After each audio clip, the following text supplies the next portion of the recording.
ओम नमः सिद्धेभ्यः।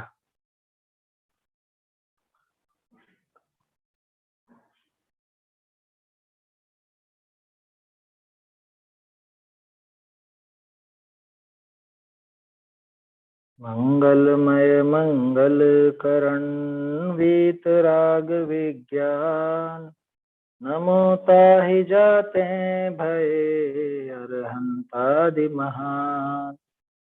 करि मंगल करि हो महाग्रंथ करण को काज, जाते मिले समाज सब पावे निज पद राज। ये सत्ता स्वरूप ग्रंथ है, भागचंद जी विरचित, और इसमें मूल प्रश्न अपना चल रहा था कि भगवान सुख के कर्ता और दुख के हरता हैं या नहीं, इस पर बात थी।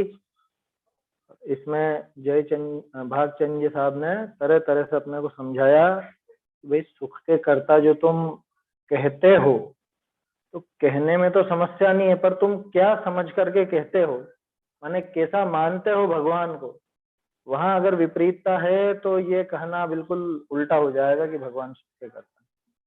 वो सारी बात हुई, तब फिर दूसरा तर्क निकल करके आया कि हम तो भगवान को दुख का हरता मान करके पूछते, या हमारे जिनेंद्र भगवान तो दुख के हरता है। तो उसमें भी यही प्रश्न खड़ा हुआ कि तुम दुख किसे मानते हो, सबसे पहले तो ये बताओ। जैसे सुख के कर्ता में भी यही प्रश्न था कि तुम सुख किसे मानते हो, तब फिर आगे बात चलेगी कि सुख के कर्ता ये है या नहीं। उसी तरह से यहाँ ये प्रश्न खड़ा होता है कि तुम दुख किसे मानते हो। विषय सामग्री का दूर हो जाना, अपने इष्ट विषयों का दूर हो जाना, अनिष्ट विषय का मिल जाना, इसका नाम दुख मानते हो। तो यहाँ तो दुख का हरने वाला इनको नहीं कहा जा सकता, क्योंकि इस मार्ग पर आओगे तो जो भी जिनको भी तुमने सुख मान रखा है ना, वो सुख थोड़े बहुत तो घटेंगे ही घटेंगे। जिनको तुमने लौकिक में सुख मान रखा है, सुख कहते हो जिनको, वो सुख तो यहाँ आकर के कम ही होंगे। तो फिर भगवान सुख के करता हुए कि दुख के करता हुए, क्योंकि दुख भी तुमने उन्हीं को मान रखा है। जैसे भूखा रहने को, भोजन नहीं करने को, उसको दुख मानते हो, और यहाँ आओगे तो उपवास की प्रेरणा मिलेगी। आया समझ? छोटा सा उदाहरण है उपवास आदि का। तो इसलिए दुख के हरता है या नहीं, ये बात तो बाद की है। पहले तो ये नक्की करना पड़ेगा कि दुख है क्या, किसे कहते हैं दुख। माने जगत के जीव सुख का स्वरूप नहीं जानते, ये बात तो है ही सही, लेकिन उसके साथ साथ वो दुख का भी स्वरूप नहीं जानते। क्योंकि दुख का स्वरूप अगर जानते होते तो जो जितने भी अनर्गल प्रयास दिखते हैं ना अपने को, बिना सोचे समझे कुछ भी करने लग जाता और सोचता इससे मेरे दुख दूर हो जाएंगे, तो वो दुख दूर करने के लिए ऐसे उल्टे सीधे प्रयास नहीं करते। अभी इसको दुख का स्वरूप भी ख्याल में नहीं है। तो दुख का स्वरूप समझाने के लिए फिर भागचंद जी ने बहुत बढ़िया प्रकरण उठाया, बिल्कुल टोडरमल जी के जैसे मोक्षों प्रकाशक का सार यहाँ पे दिया हो, या उसी का ही अतिरिक्त खुलासा भी इसको कह सकते हैं अपन, जो आपने अलग अलग प्रकरणों में वहां पे देखा होगा, दूसरे अधिकार में, तीसरे अधिकार में, वहां पे दुख का स्वरूप दिया ना मोक्षों प्रकाशक में। दुख का स्वरूप भी दिया और दुख में कारण बनने वाले, मतलब किन किन कारणों से दुख होता है। गतियों की अपेक्षा दुख, मतलब चारों गतियों की अपेक्षा, इसकी अवस्था की अपेक्षा, कर्मों की अपेक्षा दुख, और फिर 4 प्रकार की इच्छाएं, ऐसे 3-4 वर्गीकरण करके वहां पर टोडरमल जी साहब ने समझाया। तो कल जो अपन ने पंक्तियां पढ़ी थी, भिन्न परद्रव्य, संयोग रूप परद्रव्य, विभाव परिणाम, ज्ञेयाश्रित ज्ञान के खंड रूप भाव व पर्याय के धर्म, तो बिल्कुल टोडरमल जी के जैसे वो, मतलब मोक्षों प्रकाशक का 47-48 पेज है ना, 46-47-48, उस पेज पर जो प्रकरण है वहां आपको ध्यान हो तो ऐसे ही शब्द आए थे, ज्ञान की खंड खंड पर्यायों को, है ना, जानता अपने मैं अनादि अनंत त्रिकाली ध्रुव ज्ञान स्वभावी हूँ ऐसा तो नहीं मानता, और मैंने फूल सूंघा, मैंने राग सुना ऐसा मानता। शायद 47 पेज पर है, 46-47 के आसपास ही ये प्रकरण। तो कर्मों के कारण जो दुख होता है, कर्मों की अपेक्षा से दुख उस प्रकरण में है बात। तो वैसे ही यहाँ पर इन्होंने दिखाया कि वास्तव में जीव के दुख किस बात का है? कि दुख तो अज्ञान से उत्पन्न होने वाली इच्छा ही निश्चय से दुख। क्या ये एक लाइन में परिभाषा दे दी थी? अज्ञान से उत्पन्न होने वाली इच्छा ही। अब वो इच्छा कैसी होती है? कि वो इच्छा कई प्रकार की होती है। वो इच्छा 4 प्रकार की। टोडरमल जी ने जो वर्गीकरण किया है ना, वो तो अलग है, वो 70 पेज पर है। 70 पेज पर 4 प्रकार की इच्छाएं बताई ना।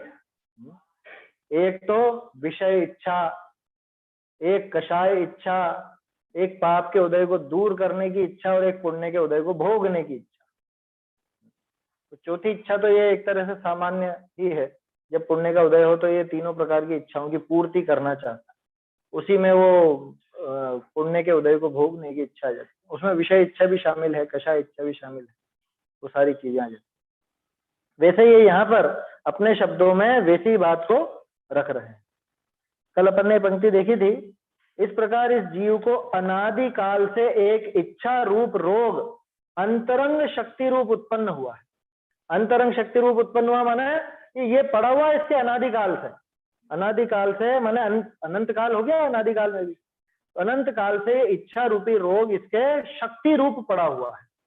शक्ति रूप पड़ा हुआ है क्यों कह रहे हैं? कि उसकी अभिव्यक्ति अलग अलग दिख सकती है, लेकिन मूल में वो अज्ञान से जो इच्छा पैदा हुई वही उसका मूल कारण, इसलिए उसको शक्ति कहा।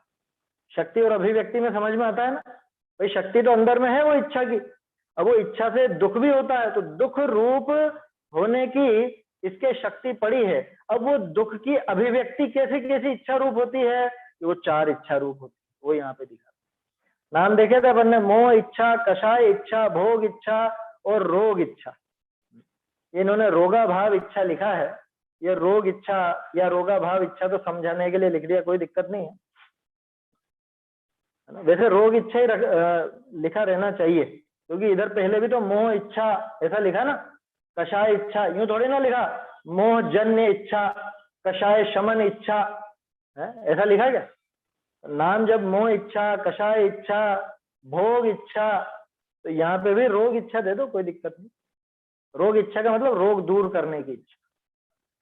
तो आशय तो स्पष्ट है रोगा भाव से भी, लेकिन उस इच्छा का नाम, अरे सीधी सी बात है, चोर जेब। पुरुषों की पेंट होती है ना, पेंट में एक चोर जेब होती। क्या चोर जेब काहे के लिए होती? चोरी करने के लिए है। चोर जेब चोर से बचने के लिए, ऐसा समझ। और शॉर्ट में नाम क्या रखा? चोर जेब। सिर दर्द की दवा, तो सिर दर्द की दवा माने और सिर दर्द की गोली, बुखार की गोली। तो अभी बोलो बुखार की गोली है कि बुखार उतारने की गोली? तो ऐसे उसमें दिक्कत नहीं थी, अगर रोग इच्छा भी लिखा रहता ना तो भी कोई समस्या नहीं थी। इसको रोगाभाव इच्छा अब ठीक है अनुवाद में कर दिया है, लेकिन मूल में तो भागचंद जी साहब ने तो रोग इच्छा ही नाम दिया है। तो रोग इच्छा का मतलब रोग दूर करने की इच्छा, ऐसे ही समझना। रोग दूर करने की इच्छा को ही रोग इच्छा कहते हैं शॉर्ट। चलिए इसको पढ़ते हैं अपन। ये 4 प्रकार के नाम तक अपन ने देखे थे, है ना। पेज नंबर 24 है ये, और हस्तलिखित प्रतियों में 15 नंबर पत्र है, 15 नंबर का आखिरी हिस्सा। कहा इन विषय प्रवृत्ति एके काल एक ही होए है, कदे काहू की कहा मूल मिथ्यात्व रूप मोह भाव तो संसारी जीवन के एक सांची जैन बिना सर्व के पाइए। लो गजब। और अवृत्ति रूप 4 इच्छा का कार्य ऐसे हुए है, कहा मोह इच्छा कार्य तो यह है जो आप तो कर्म जनित पर्याय रूप बने रहे, उसी विषय अहंकार लियावे जो हूं मनुष्य हो। ऐसे जैसी जैसी पर्याय होए इस ही रूप भया आप प्रवर्ते, और जिस पर्याय विषय उपजे इसका संबंधी संयोग रूप व भिन्न रूप परद्रव्य हस्तादिक अंग रूप साधन कुटुंबादिक व मंदिर ग्रामादिक इनको अपने माने इनका उपजाने के अर्थ व संबंध बने रहने के वास्ते उपाय करना। यहाँ एक सुधार है थोड़ा, है ना। उपाय करना, ये चाहता है हटेगा, चाहता है नहीं आएगा। उपाय करना व उनका संबंध बन जाए तब खुश होना, खुश होई मग्न होना व इनका वियोग में दुखी होना, व एक सेकंड, दुखी होना व शोक करना, व ऐसा विचार आवना जो माँ के आगे पीछे, माँ के कोई आगे पीछे नहीं, ऐसी इच्छा रूप आकुलता होना, ताका नाम मोह इच्छा है। अभी यहीं तक देखते हैं अपन इस पैराग्राफ को, इसके बाद आगे की बात करेंगे। क्या कहा? 4 प्रकार की इच्छा देख लेना। अब इन 4 प्रकार की इच्छा में ये एक सामान्य नियम बता रहे हैं क्या, कहा इन विषय प्रवृत्ति एक काल एक ही होए। इस पंक्ति को याद कीजिए, मोक्ष प्रकाशक में कषाय का जो प्रकरण है, मेरे ख्याल में शायद 40 नंबर पेज के आसपास है, 39-40 पर कषाय का प्रकरण है। तो वहां पे लिखा कि इन कषायों की एक काल में एक ही कषाय का उदय होता, सारी कषाएं एक साथ सामने नहीं आती। आया समझ में? एक काल में एक ही कषाय का उदय होता, वो भले चारों तरह की हो सकती है। क्या मतलब? एक का ही उदय हो तो चारों तरह की कैसे होगी? एक काल में एक का ही उदय होता है, माने क्रोध, मान, माया, लोभ, इन 4 में से कोई एक चलेगी, और वो एक चारों रूप हो सकती है, माने अनंतानुबंधी, अप्रत्यक्ष अनावरण, प्रत्यक्ष अनावरण, संज्ञा। आया समझ? ये जो 4 कषाय हैं, इन 4 कषायों में से जब क्रोध होगा तब मान, माया, लोभ नहीं होंगे, मान होगा तो क्रोध, माया, लोभ नहीं होंगे, माया होगी तो क्रोध, मान, लोभ नहीं होंगे, और लोभ होगा तो क्रोध, मान, माया नहीं होंगे, माने पीछे रहेंगे। सामने एक टाइम पर एक ही आता है, और जो कषाय तीव्र होती है वो दूसरी कषायों को दबा देती है। ये नियम है क्या? लोभ तीव्र होता है ना, तो ये क्रोध को भी दबा देता है। अरे गुस्सा नहीं करना, अपने को अपना काम साधना है, गुस्सा नहीं करना। क्या? लोभ तेज हो तो क्रोध को दबा देता, क्रोध तेज हो तो लोभ को भी, हटाओ, आग लगाओ इसको। गुस्सा ज्यादा हो तो सबको निपटाने की सोचता है, कह रहे इतना फायदा हो रहा है, देखो नुकसान हो जाएगा, गुस्सा मत करो, गुस्सा मत करो। अरे हटाओ, नुकसान होगा तो होगा, देख लेंगे। जब क्रोध का उदय आता है तीव्र, तो वो लोभ की भी परवाह नहीं, मान की भी परवाह नहीं करता। तीव्र क्रोध में अपना सम्मान वम्मान सब गंवा देता है, उसको परवाह नहीं कि लोग मेरे बारे में क्या सोचेंगे, क्या इज्जत रहेगी, क्या नहीं रहेगी। मान का तीव्र उदय हो तो वो क्रोध, माया, लोभ, ये सबको दबा देता है। बाकी 9 कषाय की भी ऐसी समझना प्रवृत्ति, वो तो किसी एक की तीव्र रहती है, मतलब कोई एक सामने रहता है तो बाकी के सब पीछे चले, ऐसा। यूं समझ लो कि ऐसा लुटेरों का गैंग है कि एक टाइम पर एक ही वार करता है। इतनी तो चलो इनमें नीति है क्या? ऐसा एक टाइम पर एक ही हमला करेगा, एक ही वार करेगा, दूसरे खड़े रहेंगे, फिर वो रुक जाएगा तब दूसरा मारेगा, फिर वो दूसरा रुक जाएगा तब तीसरा मारेगा, और ये अनादिकाल से अपने साथ होता है। समझ में आ रही है? अनादिकाल से ये दशा हो रही है अपनी, अनादिकाल से जीव की ऐसी दशा। वैसी की वैसी बात यहाँ ली है। समझ में आ रही बात? वहां क्रोध चारों रूप हो सकता है, अनंतानुबंधी, अप्रत्यक्ष अनावरण, प्रत्यक्ष अनावरण और संज्वलन, ये चारों प्रकार का क्रोध एक समय में हो सकता है, उसमें नहीं है समस्या, लेकिन रहेगा क्रोध ही, अगर क्रोध का उदय है तो। ऐसे मान तो मान ही रहेगा, माया है तो माया ही रहेगी। बिल्कुल वैसी की वैसी बात यहाँ पे इन चारों में लगाई। वहां इन 4 में से एक काल में एक की प्रवृत्ति होती है, कहा इन विषय प्रवृत्ति एक काल एक की ही होए है, कदे काहू की, कदे काहू की, कभी किसकी कभी किस, सारी इच्छाएं एक साथ नहीं आती। कहा मूल मिथ्यात्व रूप मोह भाव तो संसारी जीवन के एक सांची जैन बिना सर्व के पाई है। सच्चे जैन को छोड़ के ये मोह रूप, मतलब ये मिथ्यात्व रूप मोह भाव है, ये तो सारे जीवों के पाया जाता है। ये पंक्ति मुझे बहुत अच्छी लगी। क्या क्या लिखा उन्होंने कि वहां मूल में मिथ्यात्व रूप मोह भाव, याद कीजिए कषाय क्यों पैदा होती हैं? मुख्यतया मिथ्यात्व के कारण, यही है ना परिभाषा में, मुख्यतया मिथ्यात्व के कारण पर पदार्थ इष्ट अनिष्ट भाषित होते हैं, तो राग द्वेष पैदा होते हैं कषाय। तो मूल में तो मिथ्यात्व रूप मोह भाव, और वो किसके? कि संसारी जीवों में एक सच्चे जैन को छोड़ करके तो सबके पाई जाती।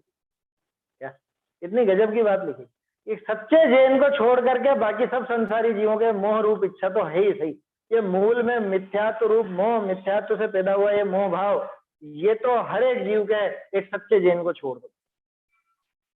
ये सच्चा जैन हम नहीं है, सच्चे जैन ये बिल्कुल नहीं।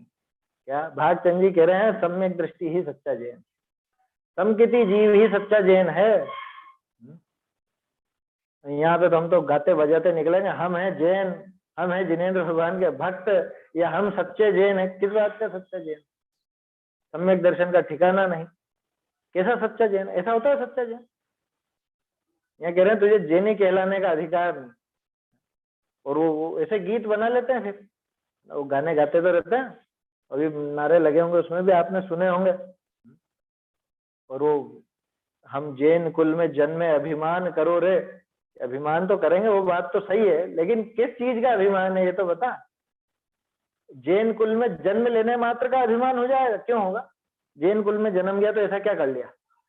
क्या कर लिया जैन कुल में पैदा होकर के? क्या कर लिया? ये पूछेंगे सामने वाले, भागचंद जी पूछेंगे अपने से कि तुम खुद को जैन का भक्त कहते हो, जिनेंद्र भगवान का भक्त कहते हो, तुम्हें जिनेंद्र भगवान का स्वरूप तो पता है नहीं, जिनेंद्र भगवान जो बात कहते हैं वो तुम मानते हो नहीं, श्रद्धा का तुम्हारे ठिकाना है नहीं, तो फिर किस बात के जैन? ये तो पंक्ति गजब की है। क्या लिखा कि तहा मूल मिथ्यात्व रूप मोह भाव तो संसारी जीवनी के एक साचे जैन बिना सर्व के पाइए। सच्चे जैन को छोड़ करके बाकी सबके मिथ्यात्व रूप मोह भाव तो पाया ही जाता, इसका कोई वो मतलब ठिकाना नहीं। हर अवृत्ति रूप प्रवृत्ति, प्रवृत्ति अवृत्ति नहीं है, प्रवृत्ति है। और प्रवृत्ति रूप चार इच्छा का कार्य ऐसे होए। क्या मतलब? ये चार प्रकार की इच्छा जो दिखा रहे हैं उसका मूल कारण तो मिथ्यात्व रूप मोह है ना। तो वो मिथ्यात्व रूप मोह वो तो सब जीवों के मिलेगा सच्चे जैन को छोड़कर।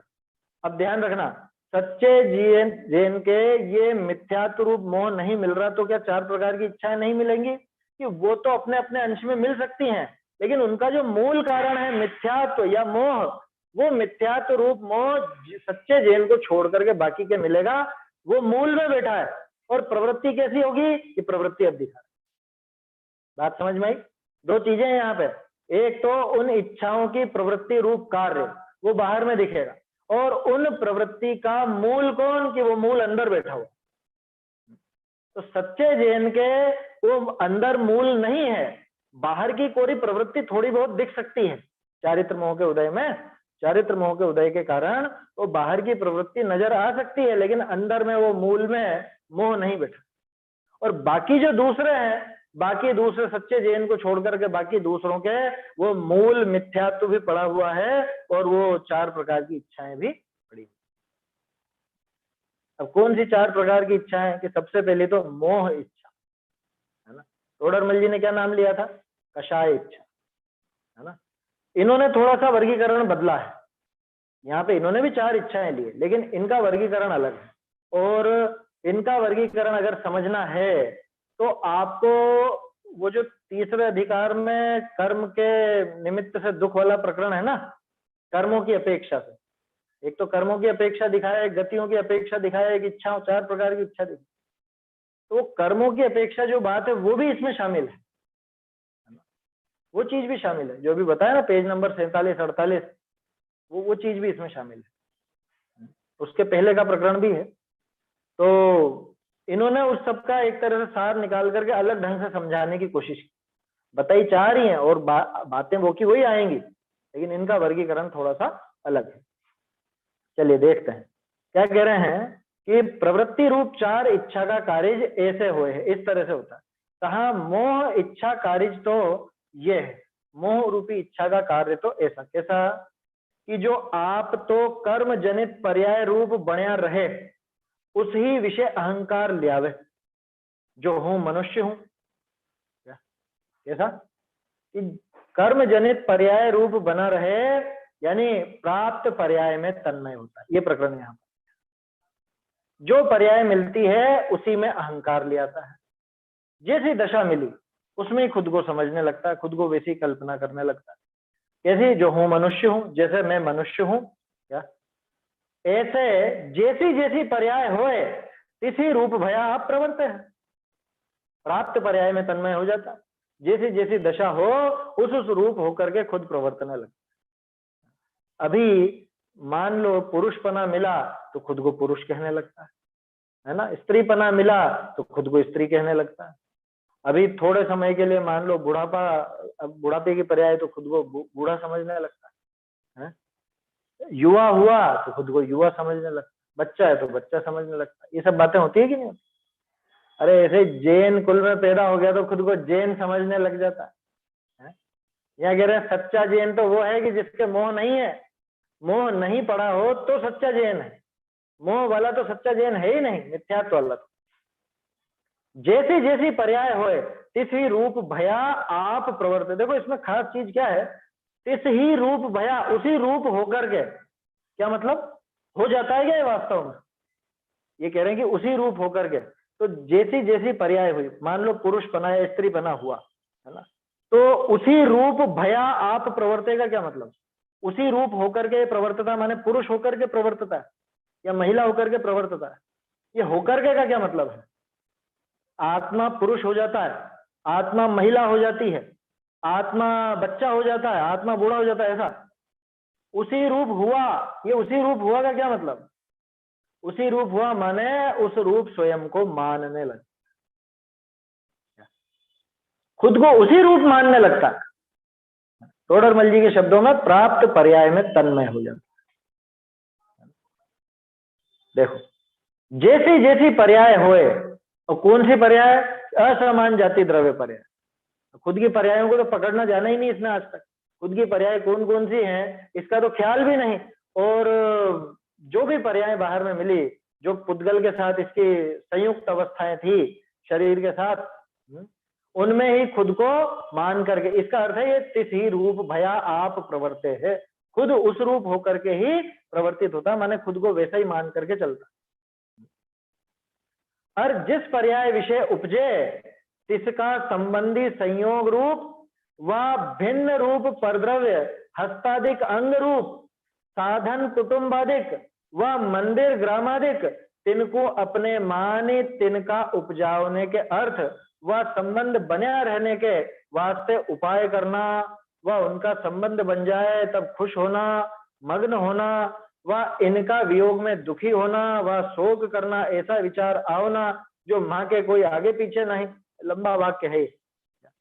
देखो अभी तो अहम बुद्धि की बात है, ध्यान रखना।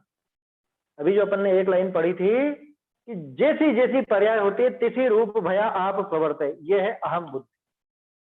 इसका दूसरा नाम एकत्व बुद्धि है ना। एकत्व बुद्धि और अहम बुद्धि में अंतर नहीं, एक ही चीज है।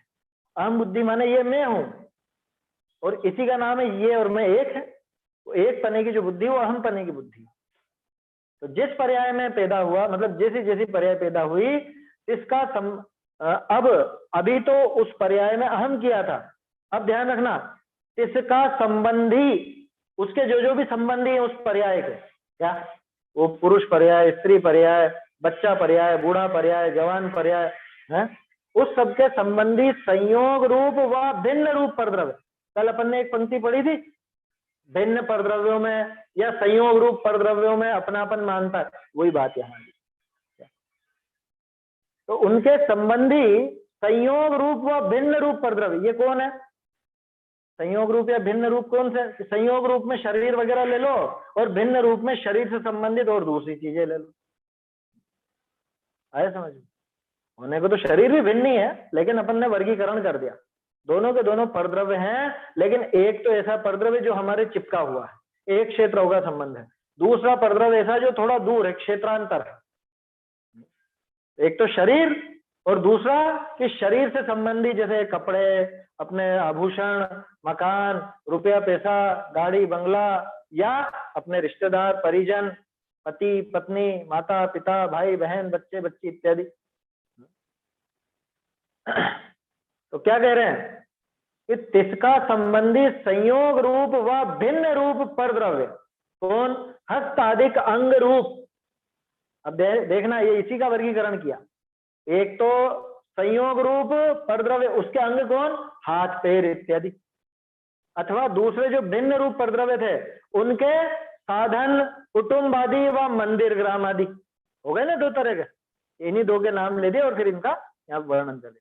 उनका क्या करता है ये कि तिनको अपने माने, सबसे पहली गड़बड़ है कि उनको अपना मान करके तिनका उपजाने के अर्थ व संबंध बना रहने के वास्ते उपाय करना, सबसे पहला काम ये किसका काम दिखा रहे हैं? मोह रूपी इच्छा का बाहरी कार्य। कि जिस जीव के अंदर में मोह पड़ा रहता है वो बाहर में क्या क्या करता है कि बाहर में ऐसा करता है, सबसे पहले तो जो पर्याय इसको मिली उसमें ये एकत्व बुद्धि कर, उसमें अहम करता, ठीक है।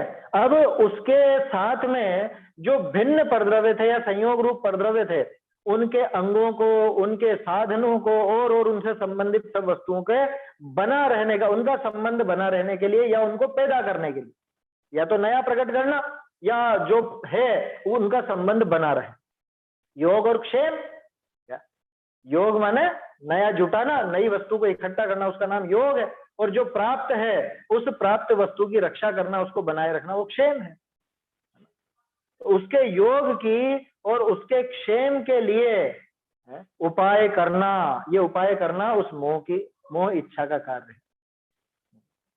बोलो, मकान की सफाई क्यों कराते हो आप? क्यों कराते हैं? अरे ये हमारा मकान है, इसका संबंध अच्छे से बना रहे और ऐसा रहे, इसलिए कराते हैं। तो बोलो पीछे कौन काम कर रहा है? उसके पीछे वो मोह ही तो काम कर रहा है ना। वो जो मोह भाव पड़ा हुआ है, अगर सम्यक दृष्टि है तो वहां पे राग ले लेना, वहां मोह का नाम नहीं लेना चाहो तो। बाकी सम्यक तो नहीं है तो सबके पीछे मोह काम कर, इसने इनमें ममत्व कर रखा है और इस ममत्व के कारण ये इसको अपना मानता है और अपना मानने के कारण उसको हमेशा बनाए रखना चाहता है। हमेशा बनाए रखने के लिए ऐसा ऐसा उपाय करता है कि मरम्मत कराओ, रंग रोगन कराओ, ऐसा कराओ, वैसा कराओ, और चीजें कराओ। क्यों? कि अरे ये तो अपना है। ये रोज नहलाना धुलाना, शरीर को खिलाना पिलाना, ये सब क्यों होता है?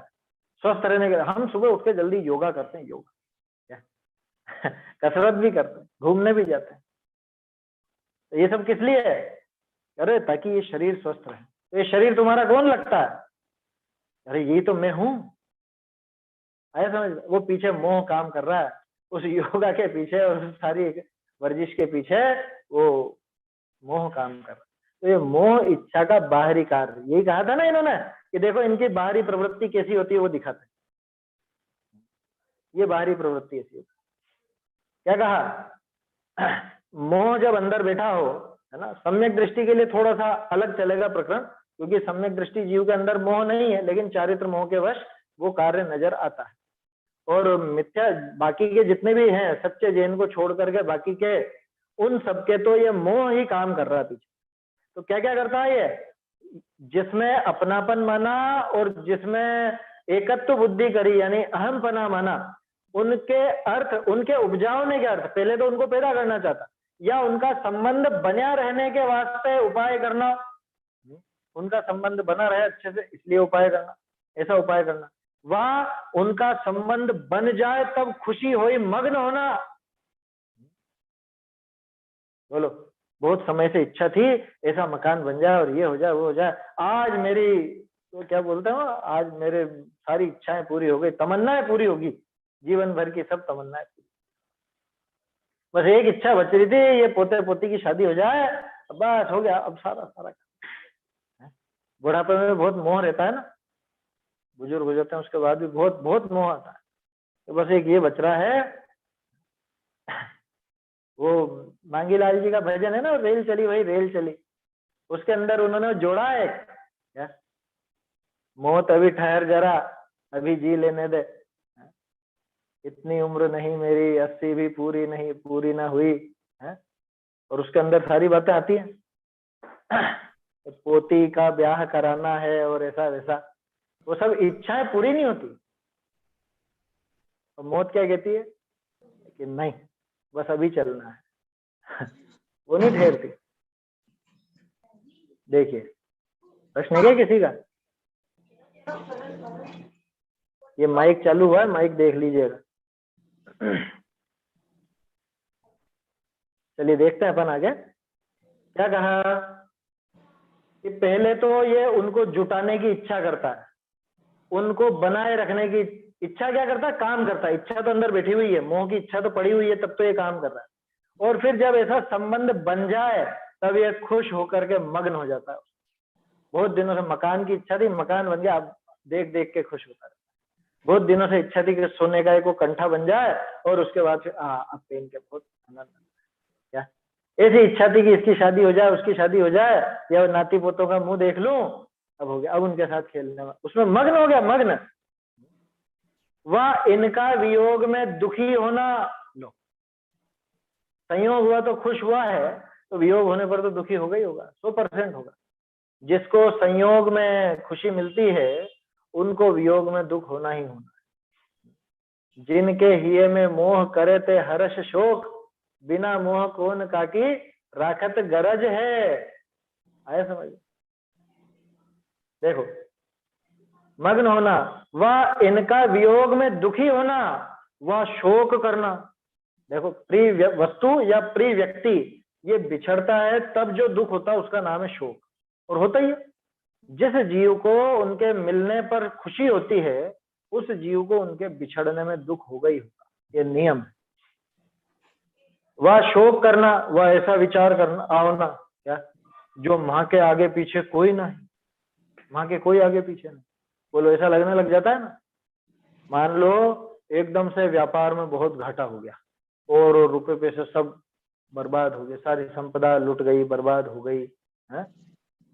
जिसमें भी पैसे थे अपने वो सब डूब गए, जिनको उधार दे रखा था वो खाकर, और अब तो खत्म हो गया, अब क्या, अब आगे पीछे क्या है, आगे क्या होगा, कैसे होगा, इसके माथे पे टेंशन है। ये प्रिय वस्तु के वियोग में। प्रिय व्यक्ति का वियोग हो तो अब आगे क्या होगा, अकेलेपन कैसा, क्या करेंगे अपन, अकेले रह रहे के तो बहुत उकता जाते हैं, परेशान हो जाते हैं। जो माँ के आगे पीछे तो कोई नहीं। सोचो, ये विचार आता है ना, क्यों आया ये, क्यों विचार आया? क्योंकि अन्य को अपना मान रखा था, अब वो अन्य चले गए तो इसको तो फिर गड़बड़ होगी दिमाग। उनको अगर अपना नहीं माने रखता तो इसको इतनी परेशानी होती क्या? इस जीव को इतनी परेशानी नहीं हो अगर ये अपनापन तोड़े तो। लेकिन ये अपनापन तोड़ता कहाँ, और अपनापन नहीं तोड़ता तो फिर दुखी होता। जो माँ के कोई आगे पीछे नहीं, ऐसी इच्छा रूप आकुलता होना, ताका नाम मोह इच्छा। बोलो, ये आकुलता हुई ना, इच्छा रूप आकुलता। कैसी इच्छा रूप? कि एक तो जो वस्तुएं प्रिय हैं उनको जुटाने का उपाय करना, वो जुट जाए तो उनमें हर्षित होकर के मग्न हो जाना, वो बिछड़ जाए तो परेशान हो जाना, उनके बाद फिर विचार में मग्न ही रहना, आकुल व्याकुल होना। ये सब क्यों हो रहा है? ये सारा काम, ये प्रवृत्ति किसकी है? ये प्रवृत्ति उस मोह रूप इच्छा। तो पीछे वो मोह इच्छा बैठी हुई है, इस वजह से सारी प्रवृत्ति इस जीव की नजर आती। ये जो हर्ष शोक, अरे जिनके हिये में मोह करे ते हर्ष शोक, सीधी सी बात है।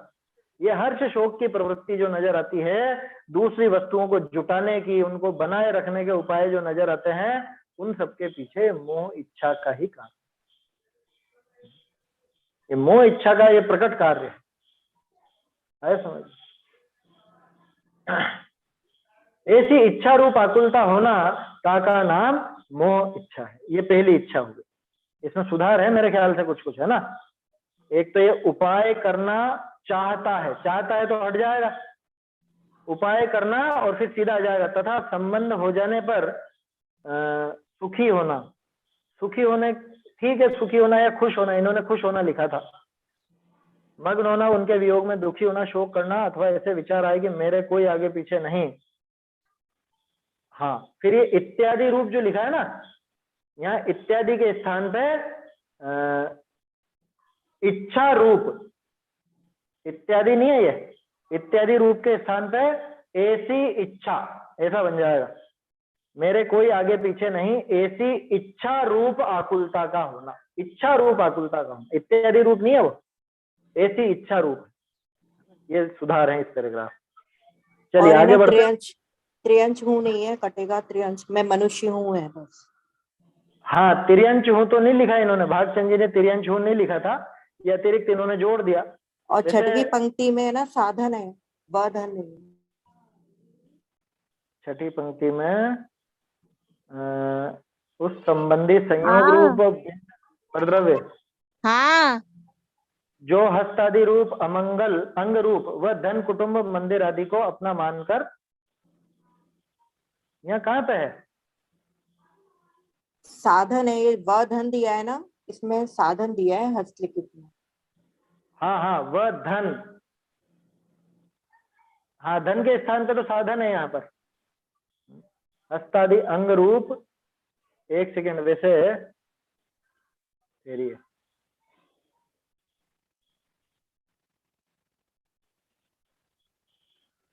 इसको दूसरे में चेक करेंगे एक बार अपन, क्योंकि धन बैठ रहा है, वैसे धन बैठ रहा है। हस्तादि अंग रूप व धन कुटुंब मंदिर ग्राम आदि को अपना मानकर, ऐसा बैठ जाएगा। दूसरी एक प्रति है उसके अंदर और देखेंगे, है ना, इस चीज को मैं कल बताऊंगा देख करके, क्योंकि ये चीज ठीक लग रही है। हो सकता है इस प्रतिलिपि में थोड़ा सा लिखने में गलत आ गया। तो इस तरह से ये मोह रूप इच्छा है, पहली इच्छा। अब दूसरी इच्छा कौन सी? दूसरी इच्छा का नाम है कषाय इच्छा, है ना। आपको ध्यान हो, टोडरमल जी ने, मैंने आपसे कल कहा था वो प्रकरण देख करके आइए। पहली इच्छा कौन सी बताई थी टोडरमल जी ने? विषय इच्छा, माने जानने की इच्छा। वो इन्होंने कल पहले बता दिया, है ना, वो प्रकरण पहले ले लिया। तो वो जानने की इच्छा जो है वास्तव में कि ये क्या है, ये क्या है, और ये भी करके देखें, ऐसा भी करके देखें, मतलब कुल मिला के जो भी भोग आदि भोगने की इच्छा होती है या कुछ भी इस तरह के कार्य की इच्छा होती है, वो सब उस जानने की इच्छा में समाहित। उसी तरह से यहाँ पे कि ऐसा करके देखें, इनको जुटाएं, इनको बनाए रखें, ये सब भी उस इच्छा में शामिल। ये विषय इच्छा जैसा ही समझना। दूसरी कषाय इच्छा है वहां पर, यहाँ पर भी कषाय इच्छा है दूसरी। टोडरमल जी ने भी कषाय इच्छा ली थी, यहाँ भी कषाय इच्छा ली। देखते हैं ये दूसरी, देखिए, ऐसी इच्छा रूप आकुलता होना, ताका नाम मोह इच्छा। बहुरी काहू परद्रव्य को अनिष्ट मानी, ताको अन्यथा परिणामने की व बिगाड़ने की व सत्तानाश करी देने की इच्छा तो क्रोध है। बहुरी काहू परद्रव्य को ऊंचापना निसुहावे व आपका ऊंचापना दिसे, इसके वास्ते परद्रव्य निसो द्वेष करी, तिनस्यो अन्यथा परिणामने की वांछा तो मान है। बहुरी काहू कार्य को इष्ट मानी, इसका उपजाने, इष्ट मानी तिसका उपजाने के अर्थ व संबंध बने रहने के अर्थ व तिसका विघ्न दूर करने के अर्थ जो कपट ने लिया छल रूप छिपिया कार्य करने की इच्छा सो माया है। बहुरी काहू द्रव्य को इष्ट कल्पी तिनका संबंध मिलाने की व संबंध रखने की इच्छा तो लोभ है। तो इन चार रूप प्रवृत्ति का नाम कषाय इच्छा है। हो गया ना ये? चलिए, ये तो बिल्कुल सीधा है ना। और अगर मुखा प्रकाशक का अध्ययन कर रखा होगा आप लोगों ने तो बहुत आसानी से समझ में आ जाए। दूसरा अधिकार और तीसरा अधिकार दोनों के अंदर कषायों का क्या गजब वर्णन किया है। मुझे नहीं लगता कि टोडरमल जी के मुकाबले कषायों की प्रवृत्ति किसी और ने बताई। पूरा अपना जो जिनागम दिखता है, टोडरमल जी ने जितने विस्तार से बताई, और आखिर में आपने नोट किया हो तो हर प्रकार की इच्छा के आखिर में अथवा मरण कर लेता, खुद मर जाता है, दूसरे को मर जाता, हर एक कषाय के आखिर में यही बात। वो तीव्रता किस तरह की होती है वो सारा वर्णन टोडरमल जी ने बहुत अच्छी की। इसी बात यहाँ पे संक्षेप में इन्होंने ली है, किसी परद्रव्य को अनिष्ट मान करके ताको अन्यथा परिणामने की व बिगाड़ने की व सत्तानाश कर देने की इच्छा। ये तीन तरह की, या तो इसको पलट दे रहे। प्रश्न है क्या किसी को? ये माइक इसका चालू हुआ। चलिए, क्या कहा है यहाँ पे भाई? पहली बात तो ये है कि ये बहुत बेकार है, ये खराब है, ये वस्तु बेकार या ये व्यक्ति बेकार। तो सबसे पहले मूल में तो वो उसको अनिष्ट माना। देखो, मान्यता का ही खेल चल रहा है शुरू से अभी तक। इन सारी इच्छाओं के मूल में मोह बताया था, है ना, वो मान्यता का काम।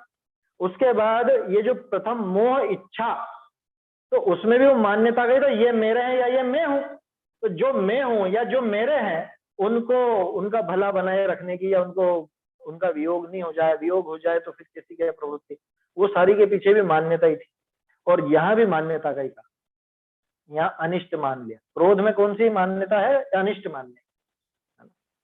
सम्यक दृष्टि हो तो सहज रूप से जो चारित्र मोह पड़ा हुआ है उसके मान्यता तो नहीं है, मतलब मान्यता इस तरह की नहीं कि अनिष्ट है, लेकिन चारित्र मोह पड़ा हुआ है उसकी वजह से ये इसको लगता है, वहां पे क्रोध आ जाता है।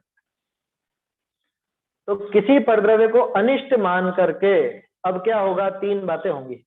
मैं जिसको बुरा समझता हूं तो या तो मैं उसको बदलने की इच्छा करूं, ये बदल जा, ये ऐसा नहीं रहे, ये इस तरह का होना चाहिए था, ये रंग ऐसा क्यों करा दे, बहुत बेकार लग रहा है, आंखों में चुभ रहा है, ये तो ऐसा होना चाहिए। या उसको बिगाड़ने की, ये सब बेकार, इसको बिगाड़ दो, इसका कबाड़ा करो, कुछ ना कुछ इसका बिगाड़ करो। या तीसरी, और कुछ नहीं तो नाश ही कर दो, हटाओ इसको, बिल्कुल खत्म करो। ये क्रोध आया समझ में? क्रोध में ये होता है काम, क्या क्या काम हुआ कि सबसे पहली बात तो क्रोध पैदा क्यों हुआ, क्रोध पैदा होने के पीछे का कारण कि ये परद्रव्य को अनिष्ट मानता है, इसलिए क्रोध पैदा होता। आपको ध्यान होगा 25 कषाय हैं, उनमें से 13 कषाय राग रूप है और 12 कषाय द्वेष रूप। तो क्रोध जितने भी हैं, मतलब चारों प्रकार के क्रोध, चारों कौन से, अनंतानुबंधी, अप्रत्याख्यानावरण, प्रत्याख्यानावरण और संजरण, ये चारों प्रकार के क्रोध भी द्वेष रूप है ना।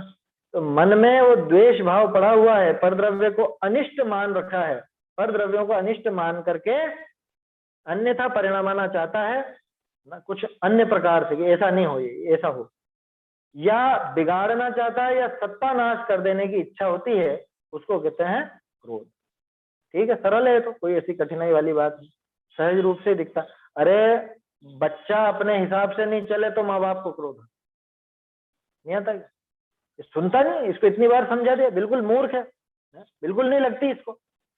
हम कहते हैं जो मानता नहीं, बिल्कुल आता है ना, क्यों, हमें उस परिणामन से द्वेष, उस परिणामन से, बच्चे से नहीं, परिणामन से द्वेष, ध्यान रखना। और मान लो बच्चा किसी के संपर्क में हो, कोई उसका ऐसा दोस्त हो जिससे अपने को चिढ़ छूटती हो देख, जो लगता हो कि अरे ये गंदा लड़का, ये बिगाड़ेगा इसको, तो क्या होगा, फिर या तो हम उस बच्चे का बिगाड़ करना चाहेंगे, उस दोस्त का बिगाड़ करना चाहेंगे, या उसको कुछ अन्यथा रूप से परिणमाना चाहेंगे कि नहीं ऐसा नहीं करे, है तो फिर ठीक है, या फिर अरे ये हट जाए यहाँ से, चले जावे तो बड़ी, है ना। यहाँ नाश करना मतलब मारने का तो उपाय नहीं आएगा कोई ऐसा दिमाग में। क्या कहा, काहू परद्रव्य को अनिष्ट मान करके अन्यथा परिणमाने की, व बिगाड़ने की, व सत्यानाश कर देने की इच्छा, उसका नाम क्रोध। ये चाहो तो परिभाषा बना सकते हैं क्या, ये भागचंद जी की परिभाषा है। क्रोध किसे कहते हैं कि जब परद्रव्य को अनिष्ट माना जाता है और उसको बिगाड़ने की जो इच्छा होती है, या अन्यथा परिणमन कराने की इच्छा होती है, या उसको उसका सत्यानाश, वो सत्यानाश बोलते हैं ना, वास्तव में सत्यानाश है वो सत्यानाश नहीं होता, सत्यानाश होता है, इसकी सत्ता ही खत्म हो जाए, या उसके सत्यानाश करने की जो इच्छा होती है, उस इच्छा का नाम है क्रोध। ये क्रोध की परिभाषा। मान की परिभाषा क्या, काहू परद्रव्य को ऊंचापना नहीं सुहावे, इसको ये कैसे बढ़ रहा है इतना, इसके कैसे हो गया इतना रुपया पैसा, देखो इसको मकान ऐसा बना लिया, ऐसा बना लिया, और फिर इसके मन से कभी तारीफ नहीं निकलती, इसको बुराई दिखती है तो ये तो भला बुरा कहता, सामने वाले भी समझते हैं कि चिढ़ता है ऐसा। जो तीव्र मानी जीव हो वो दूसरे का ऊंचापना उसको सुहाता नहीं, इसका नाम ऐसा कैसे चल रहा है, इतना कैसे नाम चल रहा है। हम तो लोगों को बुला बुला करके खिलाते भी, लेकिन कोई लोग हमारी तो तरफदारी करते ही नहीं है, इन्हीं की तरफ क्यों बोलते हैं, ये व्यक्ति ऐसा क्यों चल रहा है, इसका नाम इतना ज्यादा, बोलो।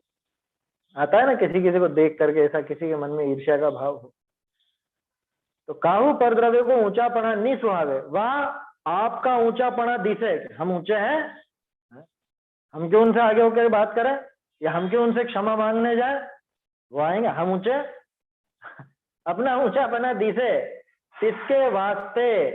अच्छा यहाँ अब दूसरी बात आ गई, एक तो ये कि हम ऊंचे हैं ये मान रखा है, दूसरा हम ऊंचे हैं ये दिखाने के लिए, अपना ऊंचापना दिखाने के लिए क्या करता है, पर द्रव्यनिशो द्वेष करी तिनस्यो अन्यथा परिणमाने की इच्छा वांछा सो मान।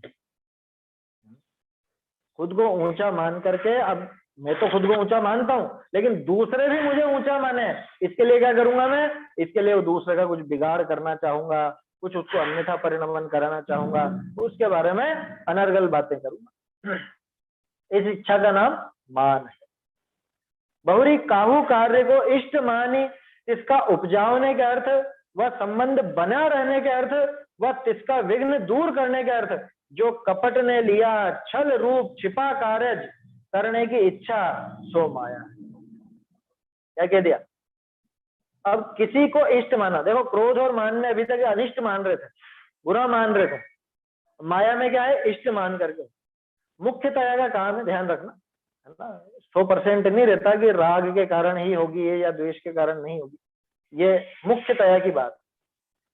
तो किसी को इष्ट मान करके उसके उपजाने के अर्थ, यानी उसको पैदा करने के लिए, वह संबंध बना रहने के अर्थ, या उसका संबंध बना रहे, ये चीज अपने पास कैसे बनी रहेगी, है इसका संबंध कैसे बना रहेगा, वह इसका विघ्न दूर करने के अर्थ। अब जो चीज अच्छी लगी है, देखो टोडरमल जी ने राग द्वेष का विधान और विस्तार बताया था ना, कि जो हमको इष्ट लगता है उसका अनुकूल भी इष्ट लगता है, और उस अनुकूल का अनुकूल भी इष्ट लगता है, और उस अनुकूल के अनुकूल का अनुकूल भी इष्ट लगता है। सीधी सी गणित है, प्रिय के प्रिय भी प्रिय होते हैं, आया समझ? जो अपना प्रिय है, जो उसका प्रिय होगा वो भी प्रिय हो जाए, ऐसा होता है ना। जैसे हमारे भाई बहन हमको बहुत प्रिय हैं, तो भाई बहन का जो सबसे नजदीकी मित्र होगा वो भी प्रिय हो जाएगा, अरे ये इसका मित्र, ये साथी है, तो उससे भी एक राग का संबंध बन जाता है। ऐसी बात है। तो किसी कार्य को इष्ट मान करके उसको उपजाने के लिए, या उसका संबंध बना रहने के लिए, या उसका विघ्न दूर करने के लिए, अरे कैसे भी करके इसका ये दूर करो, इस पे परेशानी आई है दूर करो। जो अपने प्रियजन है उनके लिए नहीं करते हैं क्या? अरे ये बहुत परेशानी में है, इसकी मदद करो। अब मदद करने के नाम पर, या जो अपना असल में मदद क्या है, वो अपना राग बोल रहा है, अपने को राग, उस राग की पूर्ति कर रहे हैं अपन उस मदद के नाम। आया समझ में? कोई किसी पे एहसान नहीं होता वास्तव में, वो खुद के राग की पूर्ति है, अपनी वो कषाय की तो पूर्ति है। तो मुझे उस पर राग था, तो मेरे ऐसा राग आया तो मैं उस राग की प्रवृत्ति करता हूँ। तो तिसको उपजाने के अर्थ व संबंध बना रहने के अर्थ व तिसका विघ्न दूर करने के अर्थ, जो कपट ने लिया। अब सीधे सहज रूप से काम हो वो अलग बात, लेकिन कई बार राग इतना तीव्र होता है कि फिर कपट भाव भी वहां पर। कपट ने लिया छल रूप छिपा कार्य करने की इच्छा तो माया। छिपा कार्य, किसी को पता नहीं चले। मायाचारी का कार्य तो ऐसा ही होता है ना, ये बात ओपन नहीं होनी चाहिए, या इसको मालूम नहीं चले। हालांकि बहुत सी बार अच्छे कार्य भी किए जाते हैं मायाचारी पूर्वक, नहीं करते हैं क्या? ये बताओ, गुप्त दान, गुप्त दान में मायाचारी है या नहीं? जरा गुप्त दान में मायाचारी कैसी?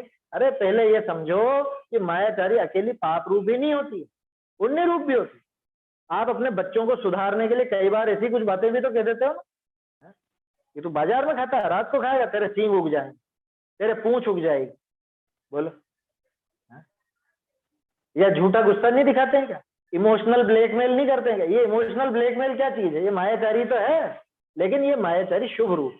इस पर तो पहले भी अपन कई बार चर्चा कर चुके हैं। कोई भी कषाय कोई पक्की शुभ या अशुभ रूप नहीं होती, सारी कषाएं शुभ रूप भी हैं, सारी कषाएं अशुभ रूप भी हैं। निर्भर करता है कि उसका विषय क्या है। कषाय का विषय अगर शुभ है तो वो शुभ कषाय कहलाए, कषाय का विषय अगर अशुभ है तो अशुभ कषाय कहलाए। भोगों के लिए आप अगर मायाचारी कर रहे हो तो वो पाप रूप मायाचार, और धर्म की वृद्धि के लिए मायाचारी कर रहे हो, छुप करके कुछ बात कर रहे हो, काम कर रहे हो, तो वो शुभ रूप। उसमें क्या दिक्कत? जैसे क्रोध शुभ और अशुभ दोनों होता है, ऐसे ये सारी भी होती, मान माया लोभ सभी होती। देखिए, तो छिपा कार्य करने की जो इच्छा सो माया। आखिरी है, बहुरी काहू द्रव्य को इष्ट कल्पी, अब भला मान करके इष्ट कल्पी तिनका संबंध मिलाने की व संबंध रखने की इच्छा तो लोभ है। ये तो सीधा सा है, कोई भी चीज अच्छी लगी है ना, और अच्छी लगी तो ये मुझे चाहिए, उसका संबंध मिलाने की इच्छा या संबंध है तो उसको बनाए रखने की इच्छा, उसका नाम लोभ। और ये इच्छा क्यों पैदा हुई? क्योंकि हमने उसको इष्ट कल्पा यानी इष्ट माना, उस वस्तु को इष्ट माना तो अपने आप उसको रखने की या उसका संबंध बनाए रखने की इच्छा होगी, तो उसका नाम है लोभ। तो इन चार रूप प्रवृत्ति का संसार नाम में शुभ और अशुभ मायाचारी तो चलती रहेगी। ये तो जब तक कषाय हैं तब तक दोनों चलती रहेंगी। हाँ। मायाचारी नहीं, सारी की सारी कषाय। और शुकर और सिंह का उदाहरण था ना, दोनों को ही क्रोध आया था, दोनों हाँ। ने एक दूसरे की हत्या करी, लेकिन एक मर के स्वर्ग गया, एक मर के नरक गया। क्यों? कि इसका क्रोध तो शुभ था, शुकर का, और हाँ। सिंह का अशुभ। हाँ। कारण कि इसके क्रोध का विषय शुभ था और उसके क्रोध का विषय अशुभ था। है समझ में? उसका क्रोध तो मतलब मुनिराज को खाने रूप या उस सुअर को मारने रूप, कपड़ा भी इधर चलिए आया समझ में? तो इन चार रूप प्रवृत्ति का नाम कषाय। ये दूसरी प्रकार की इच्छा देखी अपन ने। अभी दो प्रकार की इच्छाएं और हैं, है ना, उसको फिर आगे अपन कल देखें। निज निधि निज में बताई यह अनंत उपकार है, इसके लिए जिन वाणी माँ को वंदना शत बार है, वंदना शत बार।